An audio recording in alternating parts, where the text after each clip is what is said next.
శ్రీవారి లడ్డూలో జంతువుల కొవ్వు వాడిన పాపం ఊరికే పోదు అని ప్రజలే వైసీపీకి రాజకీయ సమాధి కడతారని మంత్రి సత్యకుమార్ అన్నారు.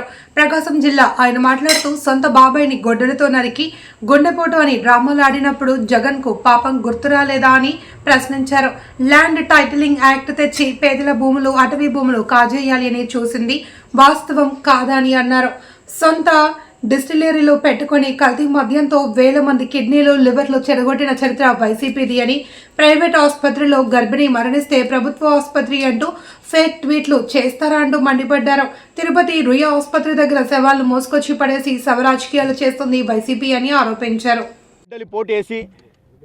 గుండె పోటుగా చిత్రీకరించినప్పుడు ప్రజలను నమ్మించాలని చూసినప్పుడు అది ఆయనకి పాపంలాగా కనిపించలేదు.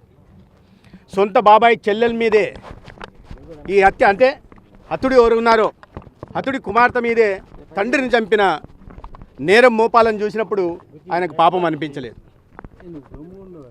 ల్యాండ్ టైటిలింగ్ యాక్ట్ తెచ్చి లక్షల ఎకరాల ప్రభుత్వ భూముల్ని కానీ అటవీ భూముల్ని కానీ వివాదాస్పదమైన ప్రైవేట్ భూముల్ని కానీ ముందుగానే గుర్తించి దానికి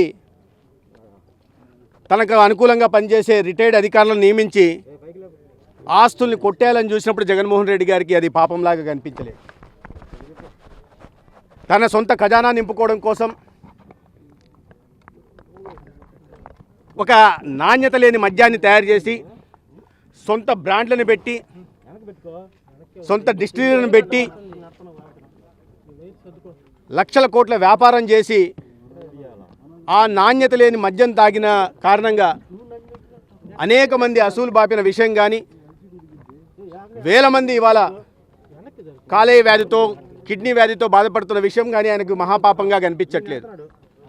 అటువంటి పనులు చేస్తే తప్పు లేదు, కానీ ఇద్దరు వ్యక్తుల మధ్య ఏదైనా జరిగితే దాని మహాపాపంలాగా చూపి దానికోసం ప్రెస్ కాన్ఫరెన్స్ పెట్టి ప్రజల సమస్యల మీద ఎక్కడన్నా ఏ రోజన్నా బయటకు వస్తున్నారా?